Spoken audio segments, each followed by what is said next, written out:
안녕하십니까 여러분들, 오차십니다. 원격 수업. 아 이번 시간에는 조금 인사를 조금 다르게 하도록 할게요. 안녕하십니까 양서고 2학년 학생들과 학부형님들과 교장 교감 선생님 및 여러 선생님들, 저는 경제를 가르치고 있는 박우진입니다. 이게 지금 뭐 하는 거예요 선생님, 이렇게 이제 너희들이 나한테 얘기를 할 것 같은데, 선생님이 지금 유튜브에다가도 알다시피 강의를 올리고 있고, 또 이제 지금 원격 수업 기간 동안 선생님들끼리 서로 이 뭐라고 하죠? 교육학에서는 표현하기를 장학이라고 표현하는데, 이제 서로가 서로에게 좀 이렇게 도움을 주면서 어떻게 하면 더 좋을 것 같아요, 이렇게 이제 서로 선생님들끼리 봐주는 건데, 선생님 강의를 알게 됐어요. 선생님도 이번에 뭐 교장교감 선생님과 또 여러 선생님들과 또 학부형님들도 일부 보고 계신다는 이야기를 선생님이 좀 들어서 잘해야겠다는 생각과 더불어 그럼에도 불구하고 선생님은 또 선생님의 스타일대로 갈 거니까 그대로 이어갈 수 있도록 합시다. 우리 앞 시간에 이제 경제체제를 배웠고요. 이제 이어서는 경제체제에 관한 개념 프린트 정리와 그 다음에 이제 1-3의 뒷이야기인 사유재산권을 비롯한 이 시장경제를 움직이게 하는 제도들을 배워서 아마 이번 시간까지 하면 1-3의 개념적인 부분은 다 끝날 거고요. 그 다음에 추가적으로 생산가능 곡선에 대해서는 우리가 좀 깊고 심화된 내용으로 다뤄야 되기 때문에 그 내용을 이제 6차시까지 갈 수 있도록 하도록 하겠습니다. 선생님이 지금 촬영하고 있는 시점은 4월 22일 수요일 오후 6시이고요.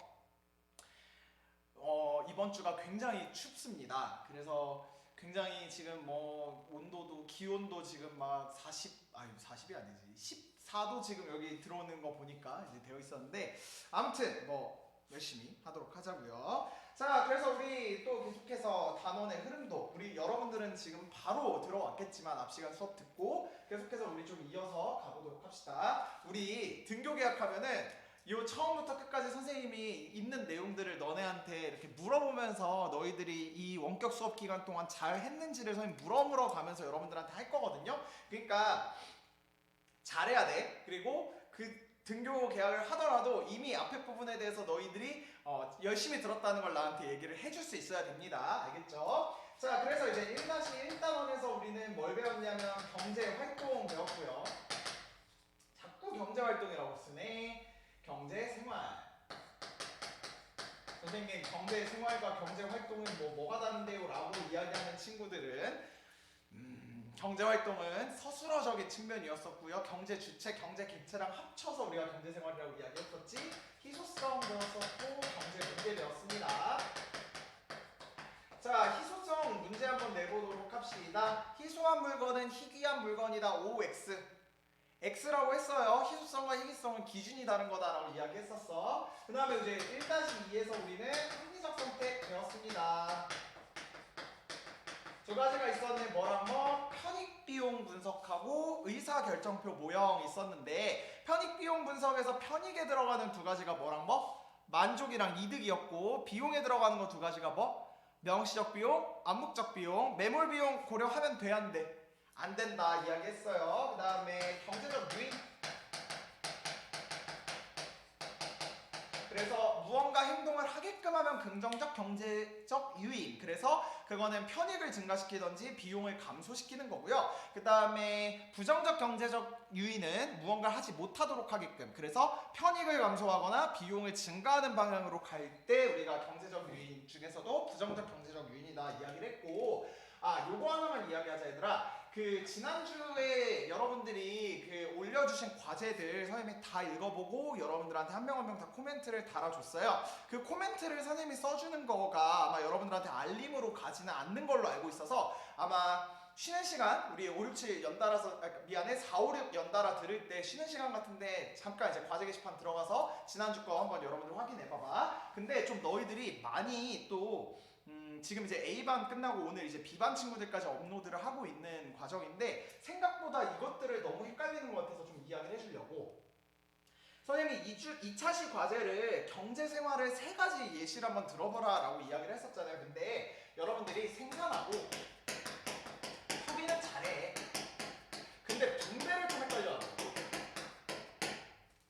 우리가 분배라고 하면은 여러분들이 딱 생각했을 때 나누어 주는 거, 지급하는 것이라고 이제 생각을 할 거잖아요. 근데 여러분들아, 우리 이런 경제학적 용어는 확실하게 우리가 정의를 짚고 넘어가야 되는데, 이 분배에 선생님이 정의를 뭐라고 가르쳐 줬냐면 그 개념 프린트에도 나와 있고 교과서에도 나와 있어. 한번 잘 봐봐.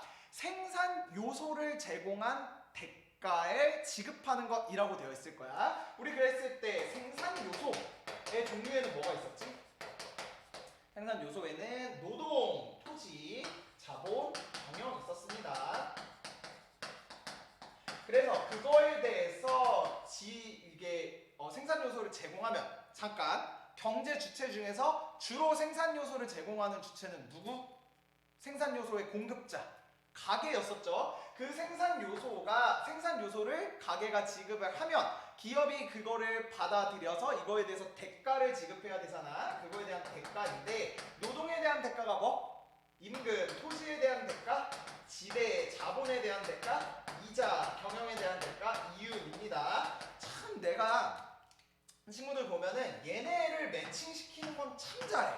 근데 이 생산 요소적인 측면을, 얘들아, 우리 생산 요소는 경제 객체야. 생산물 시장에서 왔다 갔다 하는 게 재화랑 서비스라면 생산 요소 시장에서 왔다 갔다 하는 것들이 얘네들이란 말이야. 실물, 그리고 그거에 대한 화폐가 얘네들이란 말이지. 그랬을 때 이거를 그러니까 이거를 주고받는 행위가 분배다라고 경제학에서는 정의를 하고 있거든요. 그러니까 정부가 단순하게 여러분들 제일 많이 들었던 사례가 코로나19 때문에 정부가 재난 기본 무슨 소득을 이렇게 지급했다. 이거는 우리가 경제학에서 말하는 분배는 아니고 이 대가를 지급해야 돼. 예를 들면 정부는 코로나19 사태로 특근과 야근을 제공했던 의사들에게 특별 수당을 지급하였다. 이렇게 돼야 분배라는 이야기야.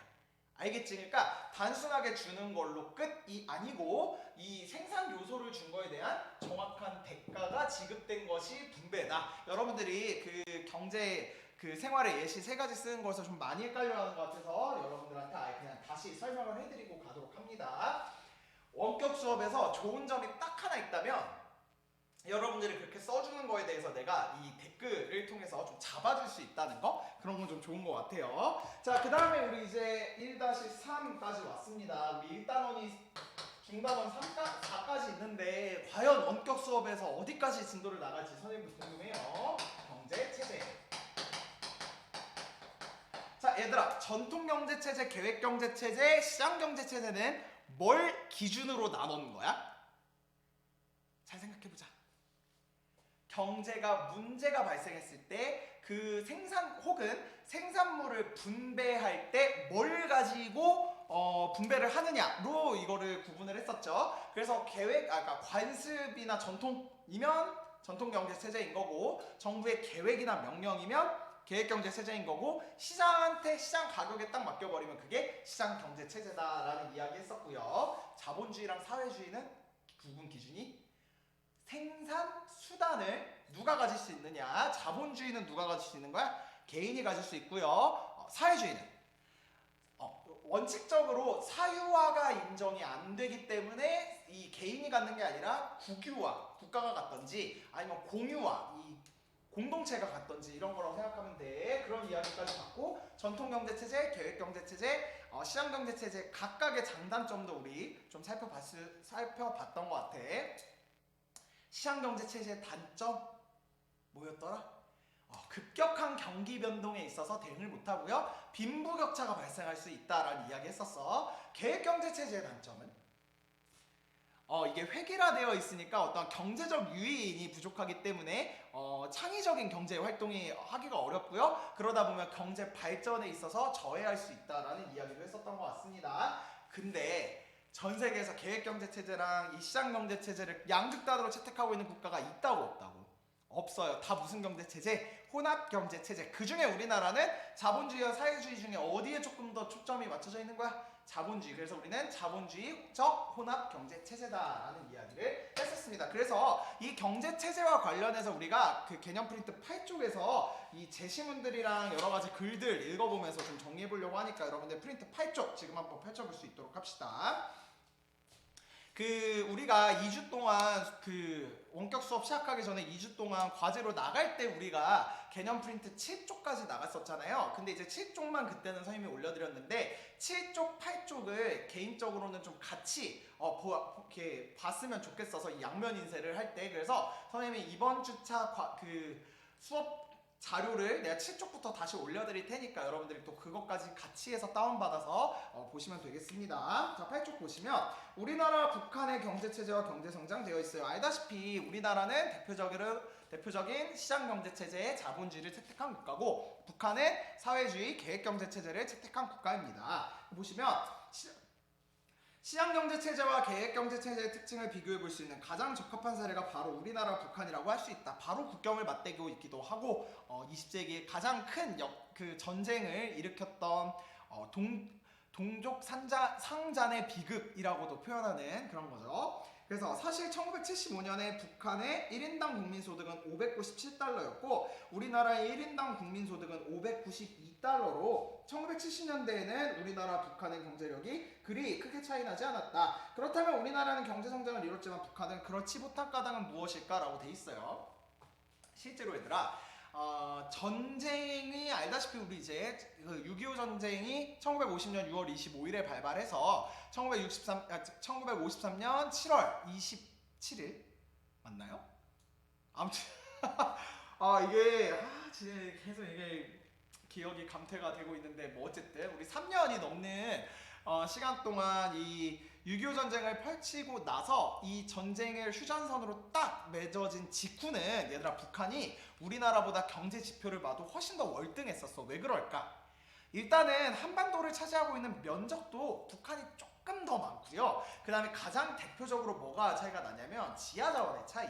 그래서 북한 같은 경우에 이제 북동쪽에 그런 지하자원들이 많이 묻혀져 있는데 우리나라에는 상대적으로 그런 것이 많이 없는 편이란 말이지. 그래서 여기 요 자료도 보면 알겠지만 70년대 중반까지는 지금 여러분들이 1인당 국민소득이 어떤 걸 뜻하는지에 대한 이야기는 잘 모를 거야. 이거 이제 2학기 때 거시경제 가면 내가 정확하게 다뤄줄 건데 일단 느낌은 오죠. 훨씬 더 북한이 지표상으로는 더 잘 살았구나 싶었는데 지금 그때로부터 이제 30년이 지난 지금의 시점에서 봤을 때는 30년이 아니구나. 25년에 45년이 벌써 됐네요. 거의 이제 50년 가까이 지금 지나고 있는 이 시점에서 보면은 확연하게 차이가 나죠. 그랬을 때 결국엔 이 경제력의 차이가 날 수밖에 있었던 원인은 무엇일까? 여러분들 당연히 아시겠지만 여러 학자들이 이제 그 각각의 상황을 비교했을 때 결국 낼 수 있었던 답은 경제 체제를 서로 달리하고 있었기 때문이다라는 거겠지. 이는 다른 요인들도 영향을 미쳤겠지만 주요 요인은 우리나라는 시장경제체제를 북한은 계획경제체제를 바탕에 두고 발전해왔기 때문으로 해석할 수 있다. 즉 우리나라는 생산수단과 재화의 사적 소유가 가능하며 생산과 분배를 시장 가격에 의해 결정하는 데 비해 북한은 생산수단과 재화는 국가의 소유이며 국가의 명령이나 계획에 의해서 생산과 분배가 이루어진다. 시장경제체제에서는 네 것과 내 것이 구분되기에 더 많은 것을 차지하기 위해 좀 더 효율적인 방법을 생각하며 노력할 것이고 오늘 배우겠지만 사유재산권이 인정이 된다라는 이야기. 즉 개인이 자신의 그런 자산들을 더 크게도 불릴 수 있고 그 다음에 자기가 노동을 제공한 거나 이런 생산 요소를 제공한 거에 대한 대가를 다 받은 게 다 이제 개인의 것이 되는 거니까 그런 것들을 통해서 효율적인 자원 배분이 이루어질 수 있을 것이다. 반면 계획경제체제에서는 아무리 열심히 일을 해봤자 생산된 재화들은 모두 국가의 것이기 때문에 사람들은 적극적으로 일할 의욕을 상실하게 되고 그냥 국가에서 제시한 생산량 목표만 달성하게 되기 때문에 비효율적인 자원 배분이 이루어진다. 즉 그러니까 시장경제체제는 결국에는 개인의 어떠한 사적 소유권을 인정하면서 그것들을 더 가지기 위해서 열심히 노력하고 그 과정에서 이 자원이 효율적으로 배분이 되는 반면 북한 같은 경우에는 계획경제체제를 채택하고 있다 보니 이제 계획경제체제가 기본으로 가지고 있는 그 마인드가 균등한 분배인 거잖아요. 그러다 보니까 아무래도 이제 좀 더 비효율적인 자원 배분 그리고 뭔가 열심히 일할 노력에 그런 동기가 발생하지 못하는 것들이 이렇게 서로를 차이가 나게끔 했다라는 것을 우리가 확인해 볼 수 있습니다. 그래서 이제 계획경제체제는 전 세계에서 많이 붕괴가 되고 있죠.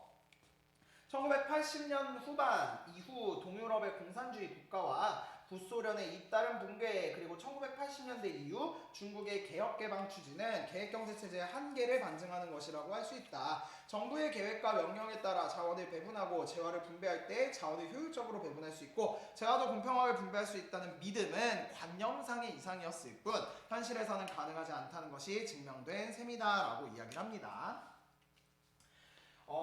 선생님이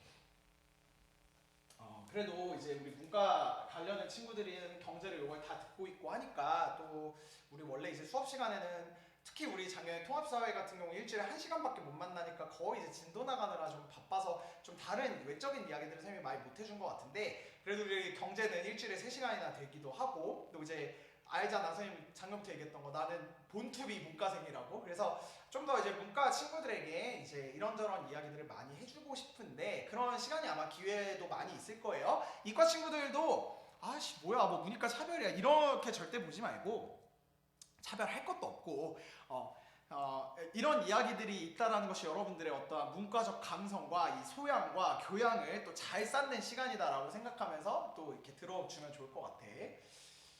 기본 좀 말이 많아 문과생들은. 아무튼 내가 얘기하고 싶은 게 뭐냐면 선생님은 이제 복수 전공을 대학에서 이제 사회학을 했잖아요. 그래서 사회학과에서는 정말 많은 것들을 그러니까 우리 사람들이 모여 사는 곳이면 다 사회가 있기 때문에 결국엔 사회학은 그렇게 모여있는 사람들이 관심 주제가 되어서 그것들에 대해서 연구하는 학문이란 말이야. 근데 사람들이 모여있는 게 정치에도 있고 경제에도 있고 그 다음에 사람들이 모여 살다 보면은 계급, 계층 막 이런 거에 대한 얘기도 있고 뭐 차별 이런 거에 대한 얘기도 있고 불평등 이런 얘기도 있고 그러니까 사회학은 굉장히 많은 것들을 다루게 됩니다. 그러니까 이런 이념이나 경제체제 이런 것도 당연히 사회학의 어떤 연구하시는 교수님들 중에서는 이게 또 관심 분야인 또 그런 교수님도 있단 말이야. 그랬을 때 선생님이 이제 대학교 때 들었던 수업 중에 하나가 뭐냐면 동아시아의 이 얘기를 여기서 할지 몰랐네.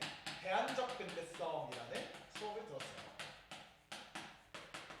뭐냐면 동아시아 우리가 살고 있는 동아시아 이제 한중일 기본적으로 이 동아시아에 근대화가 이루어졌는데 어떠한 대안이 이게 있는 건지 그러니까 쉽게 말해 이 수업의 목표를 얘기해 줄게. 이 한중일에 있는 국가들을 비교했을 때 서구화의 과정에서 이제 서양에서 일어난 근대화랑은 우리 나라를 포함한 이 동아시아에서는 좀 다른 방향으로 발전하지 않았을까? 뭐 이런 거에 대해서 이제 연구하는 수업이었다라고 생각하시면 돼요. 그래서 이제 여러분들이 사회문화를 3학년 때 선택하시게 되면은 양적 연구라는 게 있고 사회학을 이제 사회를 연구할 때 양적 연구라는 게 있고 질적 연구라는 게 있는데 양적 연구라는 것은 말 그대로 이제 사회를 조사할 때 통계를 바탕으로 하는 거야. 그래서 실제로 통계 데이터가 이렇게 나오니까 우리는 이렇게 결론을 낼 수 있겠네 하는 거라면 질적 연구는 뭐냐면 아니 어떻게 사람이 살아가는데 그걸 다 이렇게 통계화된 수치를 통해서 나타낼 수 있겠어. 그 사람 개인의 이야기도 들어보고 그 사람이 어떻게 살아왔는지 그 생애도 한번 분석해보고 그러면서 우리가 그 사회를 분석해보자 라고 하는 게 이제 질적 연구란 말이야. 둘의 연구가 확실히 다른데 이 동아시아의 대안적 근대성 수업은 교수님 자체가 원하시는 수업 방법이 질적 연구였었어. 그래서 선생님이 그때 그 대학교 가면 이제 조모임이 엄청 많아요. 특히 문과생들 조모임 진짜 많은데 그 조모임 하면서 선생님이 우리 조가 이제 채택했던 방법이 뭐였냐면은 북한 이탈 주민에 관해서 조금 더 알아보는 거였어. 그래서 북한 이탈 주민이 우리 사회에 정착했을 때 그 사회에서 어떻게 그러니까 북한의 체제랑 우리 사회의 체제에서 어떻게 적응해 가는지를 하기 위해서 방향이 질적 연구라고 했잖아. 선생님 그래서 그때 북한 이탈 주민 학생하고 이제 연대 안에 북한 이탈 주민 전형이라고 해서 한 4-5명씩 이렇게 1년에 들어오시는데 선생님이 그 분들하고 같이 지내는 동아리 활동도 하고 했었거든요. 그래서 그쪽에 이제 아는 분과 함께 해서 선생님이 면담을 한 적이 있었어.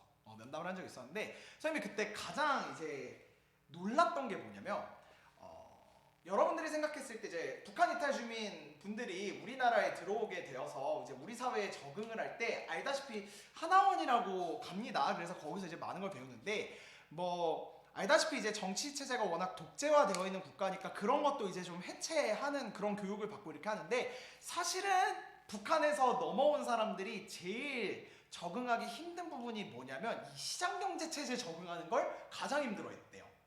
했었다고 들었어요. 왜 그러냐면 그러니까 일단 기본적으로 배급이랑 시장에 가서 이렇게 우리 돈을 내고 뭔가 재화를 선택하고 그리고 그거를 만들기 위해서 이제 기업이 이렇게 분석을 하고 이런 과정이 익숙하지가 않은 거야. 그러다 보니까 사실은 북한 이탈 주민들이 우리 사회에서 살아가면서 그런 금융과 관련된 사기도 엄청 많이 당한다라고 이제 들었어요. 그래서 그런 걸 보면서 참 우리 작년에 우리 통합사회 시간에 사회적 약자에 대한 차별에 대해서 그 프로젝트 할 때 각반에서 우리 북한 이탈 주민들에 대해서 좀 연구했었던 거 있었잖아요. 그랬을 때 선생님이 생각할 때는 그런 북한 이탈 주민들을 위한 진짜 제도적 뒷받침을 비롯해서 그분들이 그런 금융적인 부분에 익숙하지 않다 보니까 생기는 그런 문제점들도 조금 빨리 개선이 되어야 되지 않을까라는 생각도 해봤었습니다.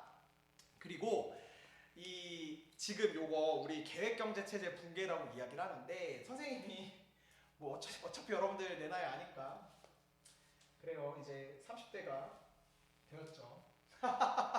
여러분을 처음 만났을 땐 20대였는데 그래도 뭐 여러분들하고 나하고는 띠동갑이니까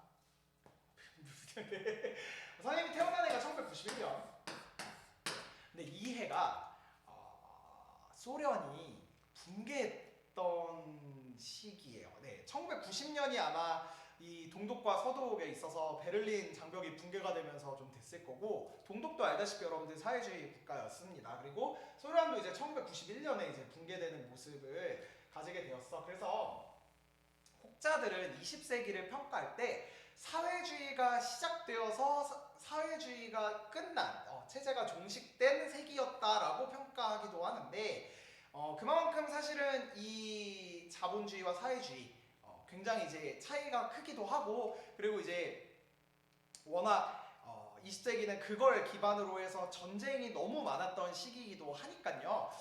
인류 역사에서 이 20세기가 차지하는 그런 이데올로기의 문제와 전쟁의 문제는 이 후대에서 앞으로도 계속해서 많이 연구가 되고 앞으로는 그런 전쟁이라는 것이 없어질 수 있도록 또 노력해야 될 부분들이 분명히 사회학과 또 이런 인문학을 공부하는 사람들의 역할이라고 저는 생각합니다. 사실 이데올로기가 뭔지는 알죠? 이제 자꾸 딴 얘기하면 많이 되는데 이데올로기라는 것은 이제 그 이념가 이런 경제체제나 이런 거를 채택한 거에 있어서 이게 좀 약간 극도로 해가지고 이걸 이제 추종해가는 그런 좀 절대적인 체제라고 생각을 하셔야 되는데 그리고 이제 신념과도 맞닿아 있고 근데 결국에는 얘들아 생각해봤을 때 그런 사회적인 이념을 뭔가 추구를 한다라고 하면 결국엔 그거는 그 사회를 잘 살게 하기 위해서 하는 거지 않을까? 설마 말 이해가 돼? 그러니까 자본주의를 채택하고 있어도 결국에는 자기가 자기의 그런 재산이나 이런 것들을 불려가면서 자기의 자유로운 경제 생활을 할 수도 있는 거고 사회주의를 채택하고 있는 국가들도 사실은 그 태동을 보면 자본주의가 너무 이제 빈부격차가 심하게 되다 보니까 같은 사람으로 태어났는데 누구는 정말 위쪽의 계층으로 가 있고 이 사람은 엄청 밑에 계층으로 가 있고 이게 보기 싫었던 거잖아. 그치? 그러니까 결국에는 우리가 이 불평등을 해소하기 위해서 새롭게 경제체제로 태어난 사회주의인 건데 그러니까 결국에는 이 이념이나 경제체제 같은 것들이 시작하는 단계에서는 다 각자의 사회의 사람들을 잘 살게 하게끔 하기 위해서 생겨난 거잖아. 근데 결국엔 이게 이렇게 몰락되는 모습도 사실은 20세기에 나타날 수 있었다는 거죠. 그리고 이 얘기하려고 원래 이 얘기 시작했는데 이 동아시아의 대안적 근대성 그 수업에서 이 얘기를 하시더라고 교수님이. 선생님이 그 너네한테 작년에 얘기할 때 얘들아 사회주의랑 공산주의가 어떻게 다르니? 라고 이야기를 질문했을 때 너희들이 많이 헷갈려 했었잖아요. 그치? 그랬을 때 얘들아 경제체제로서 우리는 사회주의라고 봅니다. 그리고 여러분들이 생각하는 정치체제에서의 사회주의 국가는 아마도 독재 국가일 확률이 크다라는 이야기도 했었을 것 같아. 근데 공산주의는 얘들아 언제 쓰냐면 사회주의가 이렇게 있으면 그 중에 하나의 모습이다 라고 이야기를 하는 거야. 무슨 말인지 알겠지? 그랬을 때 이 공산주의를 주장한 학자는 이제 마르크스라는 학자고 요 얘기도 이제 잠깐 했었던 것 같은데 작년에 공산주의라는 것은 결국에는 그러니까 모두가 다 같이 생산하고 다 같이 분배받고 다 같이 이제 그런 물건들을 그 배급받아서 이렇게 생활하는 그런 사회. 그러니까 다 같이 함께한 그런 경제적인 것들을 하는 사회라고 이야기를 해서 사회주의의 큰 틀 안에 있는 것이다라고 그 큰 범주 안에 있는 것이다라고 이야기를 하는데 이 공산주의라는 것은 결국에는 아이디어, 다시 말해 이상적인 경제 체제였다라는 이야기를 해. 그래서 그 동아시아의 대안적 근대성 수업을 들으면서 선생님이 교수님한테 크게 지적인 영감을 팍 받았던 질문 중에 하나가 뭐였냐면은 그러면 여러분들이 생각할 때 특히 이 동아시아에선 북한, 중국 그리고 맞닿아 있는 러시아 다 이제 이 사회주의를 겪은 국가잖아요. 진정한 의미의 공산주의를 이룩한 사회가 있다고 생각하세요? 이렇게 질문을 하더라고 선생님이 대학생 때. 근데 그때 나도 한번 생각을 하게 됐어. 공산주의 결국에 그러니까 사회주의가 표방하고 있는 가장 이상적인 사회 모습이고 이걸 이제 생각해낸 학자는 사실 그거를 깊게 생각을 했던 거일 텐데 결국에는 이 공산주의로 경제적인 체제가 가는 게 아니라 다 이제 독재로 가는 모습으로 나타났다는 거지. 그래서 이 논제에 대해서 사실 그 수강생들끼리 막 토론도 했었는데 결론이 나는 게 중요한 건 아니잖아요. 토론하는 과정 자체가 중요한데 근데 또 이렇게 얘기하는 친구들 그러니까 친구는 아니지 대학교 수업은 여러분들 모르는 사람도 많습니다 주변에. 근데 그렇게 얘기하는 분도 계셨었어요. 사이버로 토론을 하는데 과연 이 사회 우리가 바라봤을 때 이 공산주의로 가지 못했다는 그 사회가 이 기준도 결국에는 서구화된 기준 아닐까요? 이렇게 이야기를 하는 거야. 그러니까 공산주의로 간다라는 그 획일화된 기준이 없었다고 해서 그 사회를 무조건 공산주의라고 이야기를 할 수 있냐라는 이야기인 거야. 별 생각 다 하지 진짜. 아무튼 그래서 이런 토론의 장 그리고 학문의 장이 대학교 가면은 또 많이 있습니다. 그래서 여러분들 중에 이런 또 거의 관심 많고 학문에 또 관심 많은 친구들은 또 대학교 가면은 또 이런 기회들도 많이 있으니까 여러분들이 잘 따라가시면 좋겠어요. 그 외에도 즐겁고 재미난 대학생활 이야기들은 또 대학에서 이야기할 수 있도록 합시다. 원래 오늘 진도를 많이 나가려고 했는데 오늘 진도는 조금 천천히 나가야 될 것 같아. 자 보도록 합시다. 자 그래서 두 번째 문장 일단 계획경제체제는 정부의 계획과 명령에 따라 자원을 배분하고 생산된 재화를 분배할 때 자원을 효율적으로 배분할 수 있으며 분배도 공평하게 이루어질 수 있다는 믿음에 입각해 있다. 하지만 공산주의 국가와 구소련의 붕괴, 중국의 개혁 개방 추진과 같은 역사적 사례를 통해 알 수 있듯이 이러한 믿음은 정작 현실적으로 나타나지 않았다. 그 이유는 당시 계획경제체제를 채택한 사회주의 국가들은 사유재산권, 개인의 이윤동기에 의한 자유로운 경제활동을 인정하지 않았기 때문이고 이로 인해 경제주체들의 근로이익과 생산성이 크게 저하됨에 따라 자원배분 및 이용 및 비효율성 문제가 심각해져 빈곤으로부터 벗어날 수 없는 상태에 이르게 되었고 급기야는 계획경제체제를 포기하게 되었다. 앞에랑 같은 말인데 결국에는 이 계획경제만 체제하고 있는 것이 현대사회에서는 거의 이제 찾아볼 수 없는 모습이다라는 거죠. 그래서 선생님이 지난 시간에도 잠깐 얘기했던 것 같아. 이 경제체제는 내 생각에는 여러분들 교육과정 정도까지에서만 이제 나눠지고 그 뒤로부터는 이제 대부분 우리가 살면서 봤던 것들이 이제 시장경제 체제가 대부분이니까 그때쯤 되면 경제체제는 좀 빠지지 않을까 뭐 이런 생각을 해봤습니다. 자 그래서 이제 혼합경제체제 가보시면 혼합경제체제는 등장 배경을 1930년대 대공황이라고 돼 있는데 이거 얘들아 혼합경제체제에 대해서 설명하는 이 부분이 올해에 그러니까 2021 대수능을 준비하는 경제의 수능특강에 나와 있는 개념 부분이라서 선생님이 프린트에 넣었어요. 매년 이렇게 리뉴얼을 하고 있습니다. 여러분들의 공부를 위해서. 근데 우리 1930년대 대공황 되게 익숙하지. 정확하게 1929년 10월 26일 미국의 검은 금요일 해가지고 작년에 우리 자본주의의 역사에서 했었던 거 여러분들 기억이 날 겁니다.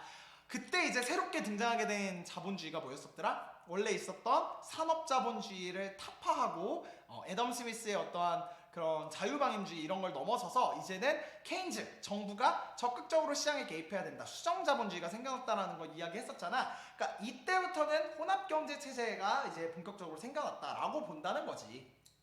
그래서 시장의 자동 조절 기능의 한계를 체감한 정부가 시장에 적극적으로 개입하여 경제 문제 해결을 시도하는 것으로서 시장 경제적 요소, 계획 경제적 요소를 함께 혼용하고 있고요. 정도의 차이가 있는 겁니다. 거기 나와 있지만 국가가 추구하는 목표에 따라 혼합 정도가 다르다. 우리는 시장 경제가 정말 끝까지 가 있는데 그래도 계획 경제 체제는 뭐 한 이만큼 차지해야 돼. 아니야, 우리는 한 반반 정도는 있어야 될 것 같아. 뭐 이런 식으로 조금 국가마다 다를 수 있다는 거고, 오늘날 대부분의 국가는 혼합 경제 체제를 채택한다라는 겁니다. 시장 경제 체제, 자본주의 끝판왕의 국가라고 하면 여러분들은 미국을 많이 생각하겠죠. 작년에도 잠깐 얘기했던 것 같아요. 내가 OECD 국가에서 우리나라가 그 1위인 것들이 몇 가지 있었다고 했었잖아. 뭐 그래요, 자살률 뭐 이런 것도 뭐 저출산 뭐 이런 얘기도 있었지만 정말 전 세계에서 우리나라의 그런 사회 시스템을 많이 이제 생각해보고 고민하는 것 중에 하나가, 첫 번째가 환승할인 제도, 교통 시스템, 대중교통 시스템이고, 두 번째가 의료보험이다. 그러니까 지금은 이제 건강보험으로 이름이 바뀌었지만 그 건강보험이라고 이야기를 한 적이 있었지. 그러니까 이런 건강보험을 우리나라 사람들은 100% 이상, 다시 말해 우리나라에 거주하고 있는 외국 국적의 사람까지도 본인이 건강보험을 내면 이 혜택을 다 받을 수 있단 말이야. 이런 국가가 거의 없다는 거예요. 특히 미국 같은 경우에는 국가가 운영하는 그런 건강보험이 없거든. 그러니까 아프면은 개인이 개인보험 들고 있으면 병원 가는 거고, 그게 아니면 그냥 온전하게 그 병원비를 다 지불해야 되는데 생각보다 그 병원비가 되게 비싸다는 거. 그러니까 어떻게 보면은 우리나라랑 미국 똑같이 자본주의 시장경제 체제를 채택하고 있다고 생각하지만, 우리는 정부가 앞장서서 국민건강보험공단을 이용해서 이 국가 전체에 있는 사람들한테 의료 서비스를 시행할 수 있도록 하는 반면에, 미국 쪽에서는 그냥 그것도 다 시장에다 맡겨버리는 거야. 그러니까 본인이 생각했을 때 보험을 드는 게 더 나을 것 같다 하는 사람은 개인이 그런 뭐 A로 시작하거나 뭐 그런 보험을 들어서 가입을 하거나, 아니면 그냥 말 그대로 병원 돈 내고 가는 거죠. 그러니까 이렇게 국가마다 이 채택하고 있는 것이 다르다라는 이야기를 드립니다. 자, 헌법을 통해 살펴보는 우리나라의 경제체제, 지난 시간에도 잠깐 봤던 것 같은데, 우리나라는 기본적으로 자본주의적 혼합경제체제, 이 기본 베이스는 자본주의인데 일정 부분 국가가 개입해서 너무 빈부격차가 심하거나 혹은 이제 너무 이제 소외되거나 이런 사람들을 좀 보장하는 제도들을 많이 두고 있다라는 것들. 그래서 여러분들 거기 보시면 23조 1항, 23조 2항, 32조 1항, 119조 1항, 2항이 있는데, 지금부터 이 5가지 항을 읽어보시고 여러분들이 어떤 조항이 자본주의에 가까운지, 시장경제에 가까운지, 또 어떤 것들이 계획경제에 가까운지 한번 여러분들이 눈으로 읽어보시면서 우리 답 찾아볼 수 있도록 합시다. 여러분들이 눈으로 읽어보시고 그 다음에 답을 주세요.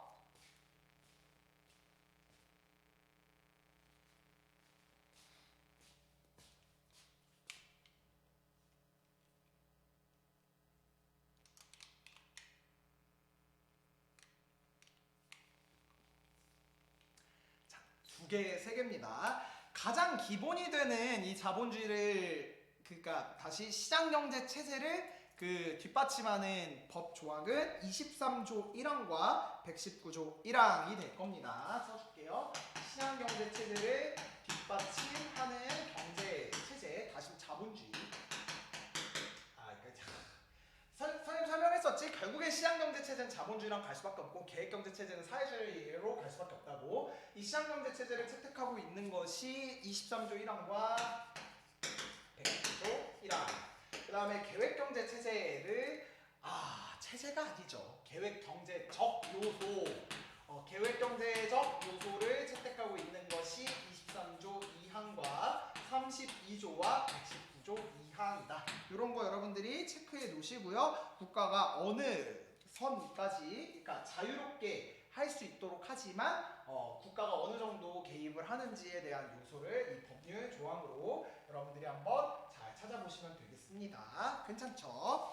자, 그러면 우리 이제 그 다음 이야기로 가보도록 합시다. 그래서 30조 가보도록 할게요. 30조에 가시면, 자, 우리가 이제 경제체, 원래 이 얘기가 주가 돼야 되는데 오늘 딴 얘기를 많이 하느라 그 대신 오늘은 좀 짧게 끝나고, 그럼 여러분들이 또 뒤에서 또 짧게 갈 수 있으니까 천천히 갑시다. 우리 시장경제. 자, 이제 우리가 경제 체제가 있다는 거 알았고, 각각의 체제가 어떻게 구분되는지 특징까지 다 알았으면 본격 본격적으로 시장경제 체제가 어떤 시스템으로 운영되고 있는지를 한번 살펴보는 단원이다라고 생각하시면 되겠습니다. 그래서 시장경제가 운영되는 기본 원리와 제도에 대해서 보는 파트다 생각하시면 되겠네요. 자, 그래서 거기 보시면 누가 일일이 감시하고 지시하지 않아도 복잡한 도로의 차량 소통이 원활하게 이루어진다. 이것은 신호등 덕분이다. 운전자들이 신호등에 맞춰서 차를 운전할 뿐인데도 교통의 흐름이 원활하다. 시장경제에서 신호등과 같은 역할을 하는 것은 무엇일까? 다시 말해 이 시장경제를 움직이는 원리로 작동하는 게 뭐냐라는 이야기죠. 우리 이미 배워서 알겠지만 뭘 것 같아?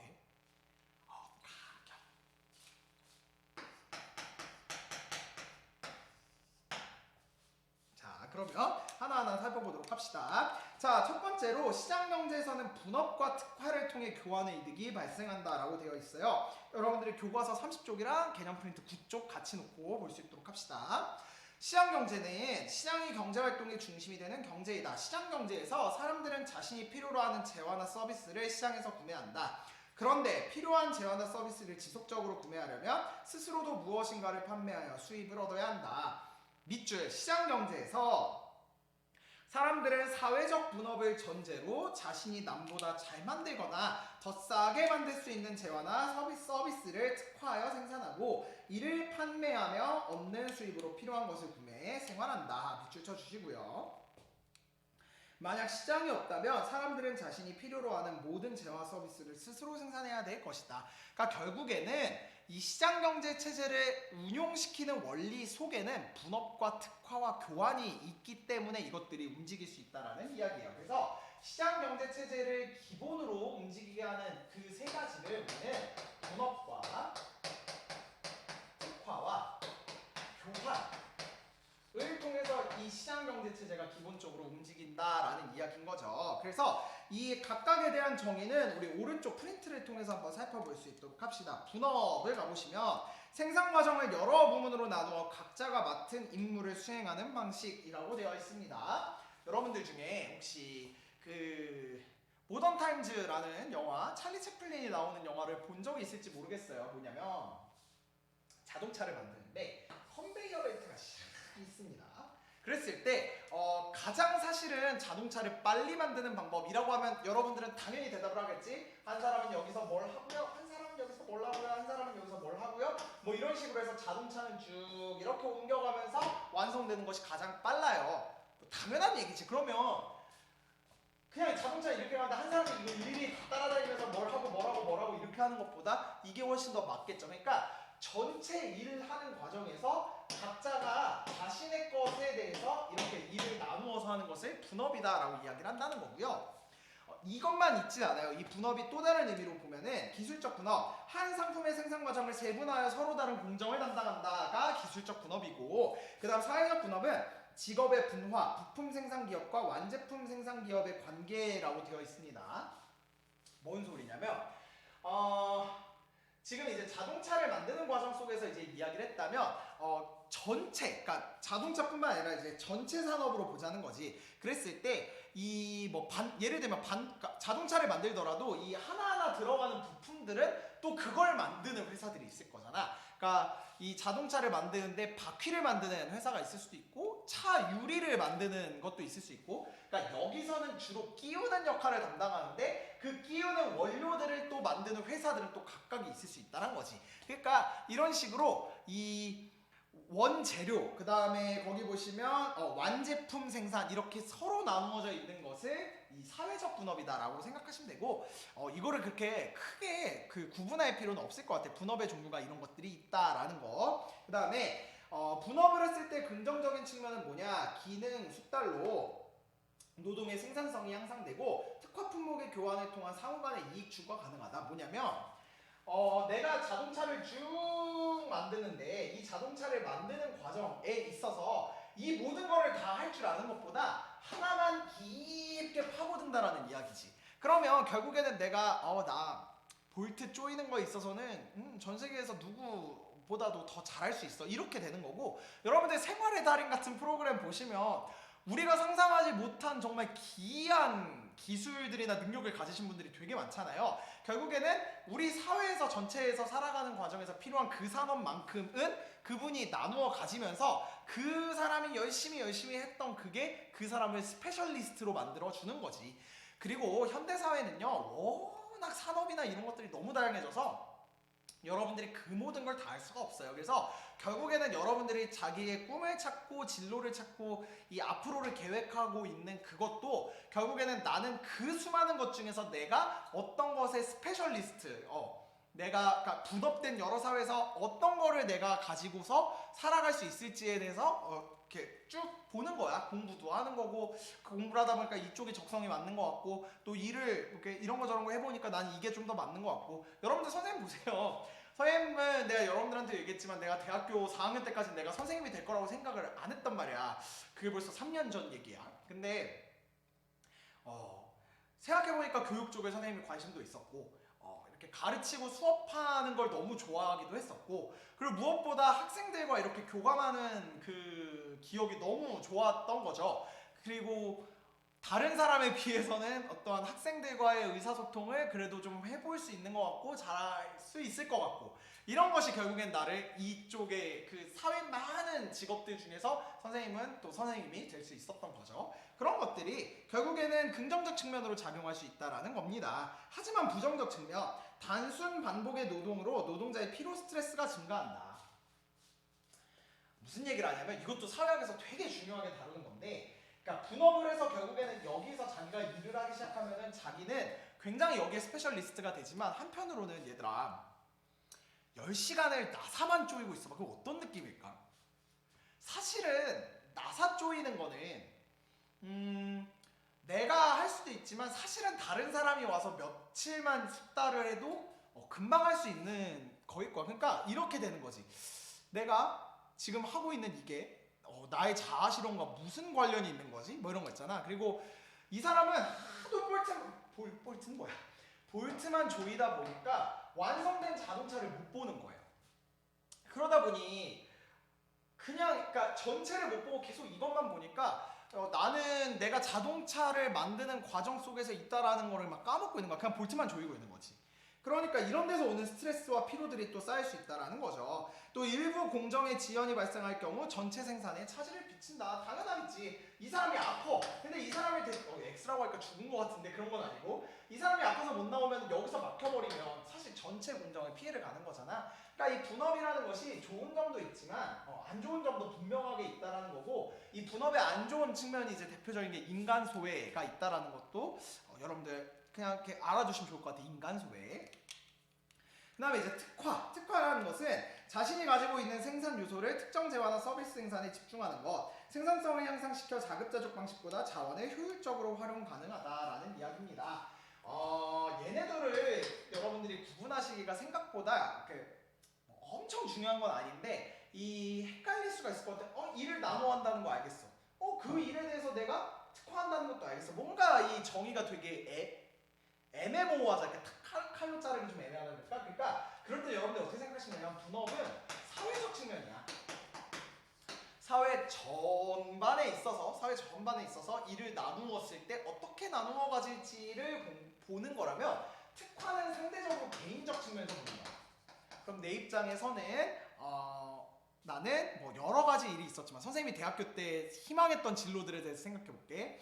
선생님은 PD도 되고 싶었고, 아나운서도 한번 해볼까라는 생각도 해봤었고, 부끄럽네요. 외교관을 해볼까 뭐 이런 생각도 해봤었던 것 같은데, 그 중에서도 나는 가르치는 걸 좋아하고 뭐 이러다 보니 나는 결국 선생님이 되어야겠다, 이런 식으로 내가 그쪽으로 내 노동이라는 생산 요소를 이제 이쪽으로 특화를 시켜서 그쪽에 맞는 공부도 하고, 교직이나 교육학이나 이런 것들 공부도 하기도 하고, 그리고 이렇게 이제 그러니까 강의나 이 수업을 해보기 위해서 뭐 아르바이트로 학원 같은 데서 일도 해보고, 이렇게 하는 것이 결국 나의 지금의 모습이 된 거잖아요. 그러니까 이런 것이 개인적 측면에서 보는 것이 특화다라고 하면 조금 더 구분되기가 쉬울 것 같아. 그 다음에 이제 교환이란 것은 재화나 서비스, 생산 요소를 다른 사람에게 주고, 그 다음에 미안해요, 자꾸 이렇게 시선이 흔들려가지고 다른 재화나 서비스 또는 화폐를 얻는 것이다. 그러니까 내가 특화해서 이거를 만들어내고 이 사람이 특화해서 이거를 생산해내서 이거를 서로 교환해야. 왜냐면 우리가 사회를 살면서 뭐 음식 하나만 갖고 살 수가 없잖아. 여러 음식들도 가져야 되고 옷도 가져야 되고 집도 가져야 되고 여러 가지 기타 거를 가져가야 되는데 내가 그걸 다 만들 수는 없으니 나는 하나에만 집중해서 그걸 많이 만들고 그 많이 만든 걸 이제 시장에 갖고 나가서 팔면 돈이 들어오지 그 돈을 가지고 이제 나머지 것들을 사는 거죠. 그런 과정이 이제 교환이다. 그래서 사실은 이 시장경제 체제를 운영하는 데 있어서 교환이 없으면 안 돼. 아무리 분업과 특화를 하더라도 결국에는 그 분업과 특화를 해서 내가 많이 가진 거를 나눠주고 그거에 대해서 벌어들인 돈으로 다른 걸 살 수 있으니까 그 교환이 굉장히 중요한 의미다라고 생각하시면 되겠어요. 그래서 자신이 가장 잘하는 일 또는 잘할 수 있는 일에 특화 분업을 가능하게 하여 교환 당사자 모두에게 이익을 가져다 준다라고 되어 있습니다. 그래서 특화는 사람들이 가장 잘할 수 있는 것을 그리고 가장 높은 소득을 가져오는 일을 하는 것을 의미한다. 특화의 개념을 노동이나 노동자에게 적용하면 그것은 통상 한 개인의 직업과 그 직업이 필요로 하는 특정한 훈련을 말한다. 오늘날은 특화가 더욱 세부적으로 이루어지고 있으며 그에 따라 직업의 수가 진짜로 많이 늘어나고 있어요. 근데 사라지는 직업들도 사실은 많은 거 같기는 하더라고요. 아까 말했던 이런 볼트 조이는 일 이런 거는 앞으로는 진짜 기계나 로봇으로 많이 대체될 것 같아. 그리고 여러분들 중에 혹시 러다이트 운동이라고 세계사에서 들어본 적이 있는 친구들이 있을 거야. 이게 그냥 여러분들이 그냥 이렇게 외우다 보면 뭐 그런 게 노동자들이 기계를 부셨대 라고 생각하고 그냥 왜 그런데 하고 그냥 넘어갈 수 있는 일이지만 그 당시 그 노동자로 생각하면 진짜 이거는 본인의 생계를 위협하는 일이야. 내가 하는 일을 기계가 대신하면은 이 기업 입장에서 봤을 때는 이 사람을 계속 고용하고 있으면 계속 월급을 줘야 되는 건데 그냥 기계는 한 번 사들이면 중간중간에 수리만 해주면 얘가 알아서 다 할 거란 말이야.